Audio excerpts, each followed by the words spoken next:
and good evening.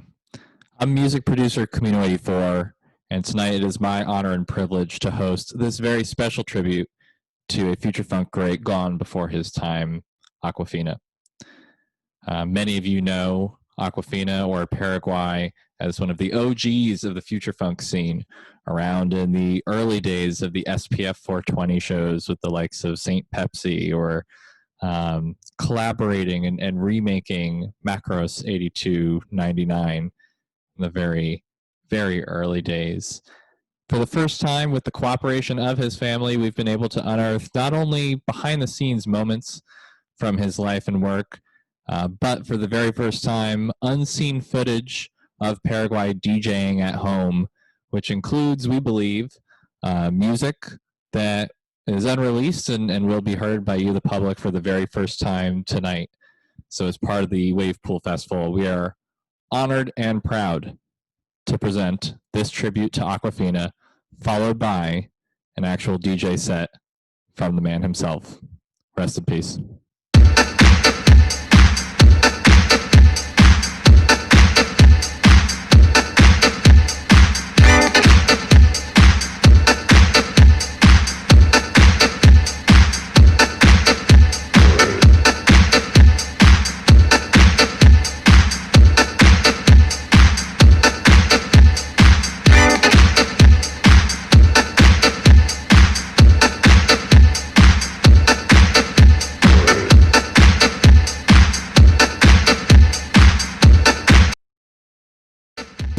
What can I possibly say about Aqua Fina that hasn't already been said?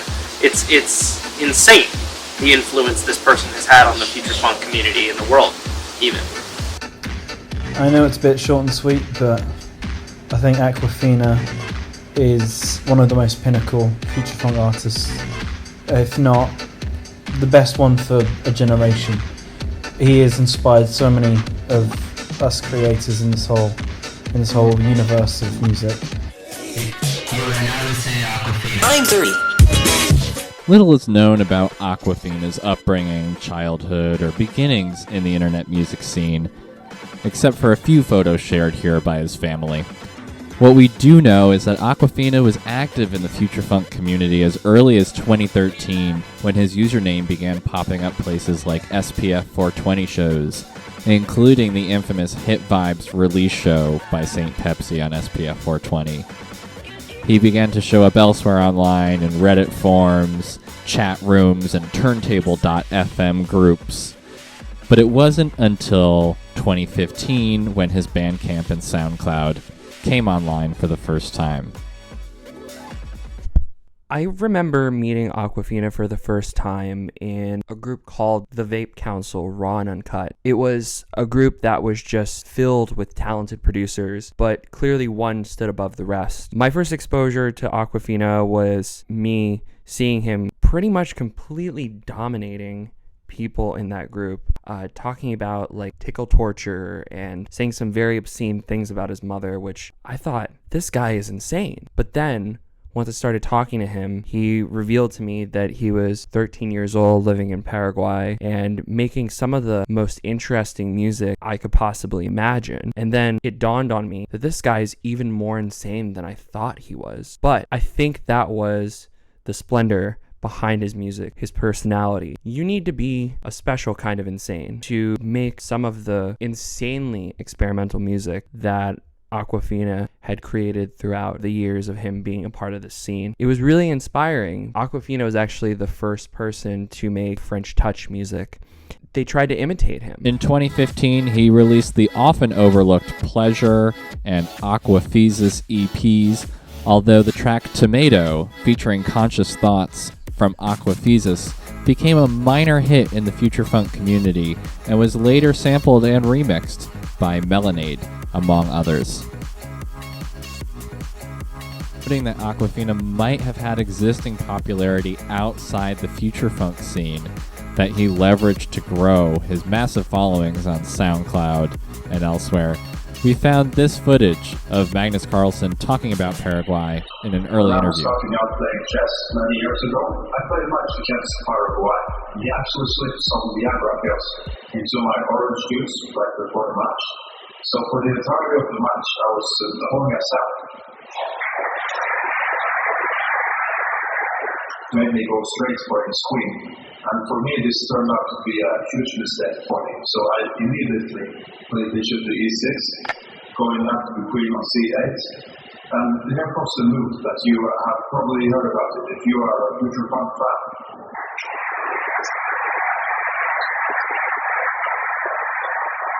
This very move worked to e6 actually inspired the logo design of a future funk label many years later.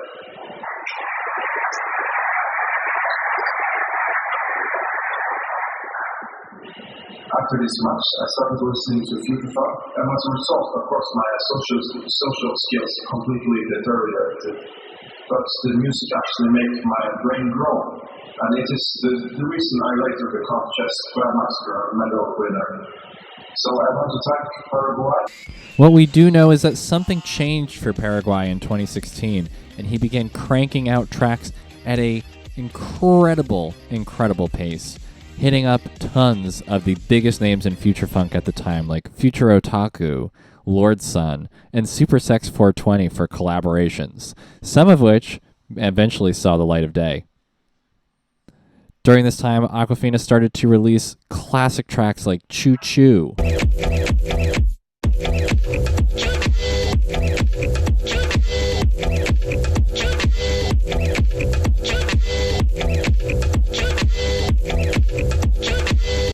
I Love Ya,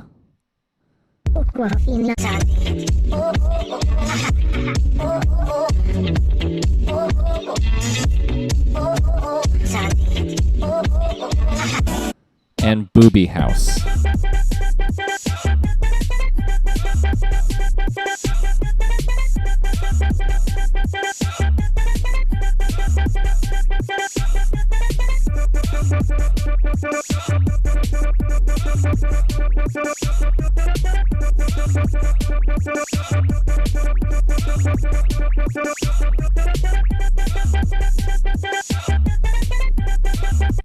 We also know that Aqua Fina was one of the very first producers to adopt the hard vapor trend in vaporwave, appearing on the first ever compilation by that name, Hard Vapor, compiled by DJ Vlad.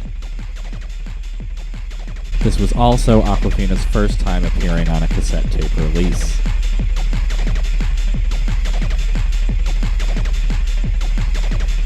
As the SoundCloud hits continued to accumulate, and successful collaborations with producers like Oskob, Tennyson, and others racked up, there was discord sowing between Paraguay and certain corners of the future funk community.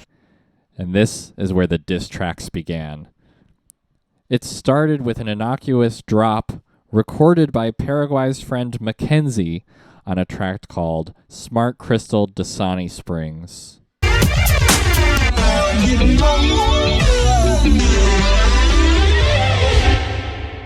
Hey, this is Aqua Fina. I'm just sitting here on the balcony of my multi-million-dollar condominium. I'm loving life. I'm thankful for every one of you for tuning in and listening to my songs. But I just want to take a second to talk about future funk. Not future funk as a genre, but future funk as a lifestyle. The song goes out to all the producers who have lost their way. The song goes out to the St. Pepsis, the Young Babes, the Roller Girls, the Amherst, all of these motherfuckers who think future funk is about money and success. It's not. It's about autofilters, appropriating Japanese culture, degrading women, and making your track as loud as humanly possible.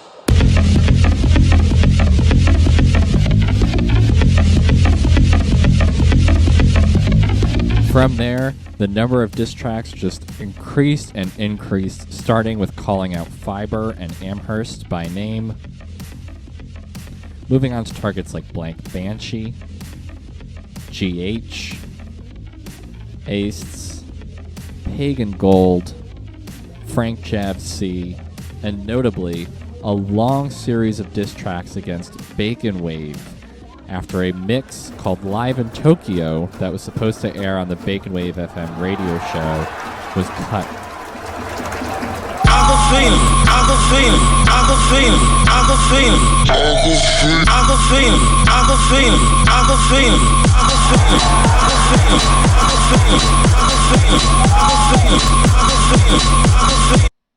Between the bona fide SoundCloud hits, the diss tracks, the general antics in the future funk scene, Aqua Fina was quickly building up to what would be his most storied release yet, and it came unassumingly, unannounced, on a Bandcamp release late one night, and it was called Disco Trax EP Classic Future Funk Volume 1. The self-pressed record, manufactured in Paraguay, had 100 copies available on Bandcamp for $20 each, and it sold out within minutes, incredibly. From there, some early buyers listed the record for $1,000 on Discogs, and the record's notoriety grew from there. Pretty eye-catching and interesting is the extremely limited 100 pressed vinyl record of the Disco Trax EP Classic Future Funk Volume 1. It's a 6-track and, like the title says, classic sounding and simple future funk release by Portuguese artist Aqua Fina. I'm gonna put a link to the original Bandcamp page for the EP in the description of this video if you want to take a listen to the EP, and you can also see where the original long sold out vinyl post is. If you check it out, you're definitely gonna get that traditional future funk experience. It kind of reminds me of early Daft Punk, like the nightclub style production, cruddy bass drums and claps, piercing hi-hats, and way too much reverb on the samples. It's definitely something someone would say these days is just another case of lazy future funk, but even so, it does have a charm and sounds like a fun return to future funk's French house roots, which I know I can listen to any day. Not much is really known about the vinyl pressing itself. We do know there were 100 made and they were sold at $20 a piece, but looking online, it's extremely difficult to get any proof of anyone owning this thing or posting a picture or talking about it. It's kind of funny because we all from time to time love to discuss the occurrences of extreme prices of specific drops of music within the community of future funk. When Disco Trax EP immediately sold out on vinyl, I thought this is going to be the start of something amazing in the future funk scene. Aqua Fina started that era. He started the boom for what ended up being a vinyl resurgence in vaporwave and future funk. Once people started realizing that that there was a demand for these records, well, you know, labels like My Pet Flamingo, Business Casual, Neon City Records, they started emulating what Aqua Fina started. I don't think he gets enough credit for that, considering that he was such a young kid. It's honestly kind of insane that he was able to pull off what he was able to do. He went through a local Paraguayan distributor, was able to make these records based on the very small amounts of Bandcamp and SoundCloud streaming money that he was able to collect. I myself, as a label owner, take pride in the fact that we're continuing the legacy of what Aqua Fina started. It was the moment that changed everything for the future funk scene. Suddenly, artists realized really, really quickly that they were actually able to make a decent profit out of what they had been trying to do and had been trying to emulate for many years. I really don't think that people realize how important that moment was. I think we only have Aqua Fina to thank for that. Vaporwave. With the fame and fortune he accumulated from the massive success of Disco Trax EP, Aqua Fina began to leverage his power in social contexts, quickly ascending to moderator status in the Vape Council Raw and Uncut, the #1 Facebook group at the time for vaporwave discourse and discussion. A number of notable vaporwave producers took part in the group, often recording vlogs, posting their works in progress, or generally discussing the scene at the time. That is, until Paraguay took over.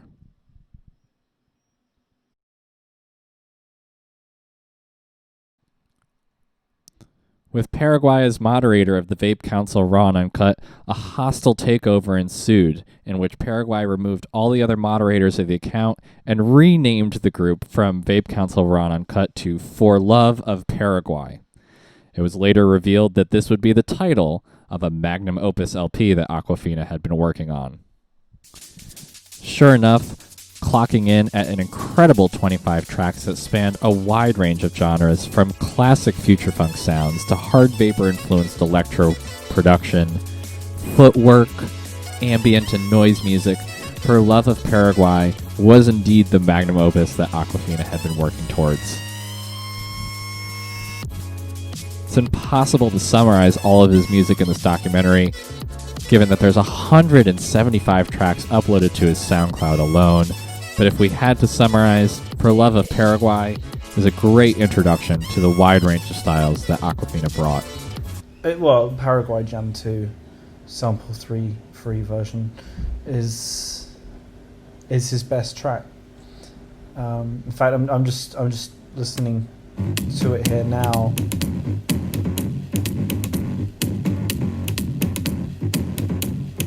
He's got that vinyl. Unfortunately, the success of For Love of Paraguay seemingly went to Aqua Fina's head.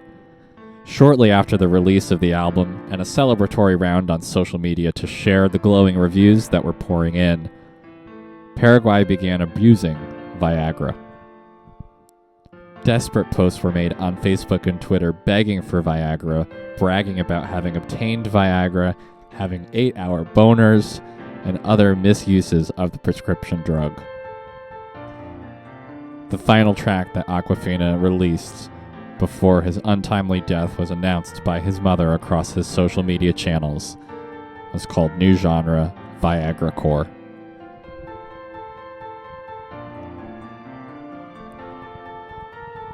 Fortunately for fans of Paraguay and his music, this does not have to be the last piece of production that he left us with, because tonight on Wavepool, we are so excited to share recently unearthed footage of Paraguay DJing at home, which contains, as far as we can tell, several tracks that have never been heard before, not on SoundCloud, not on Bandcamp, not in the Live at Tokyo mix, or anywhere else.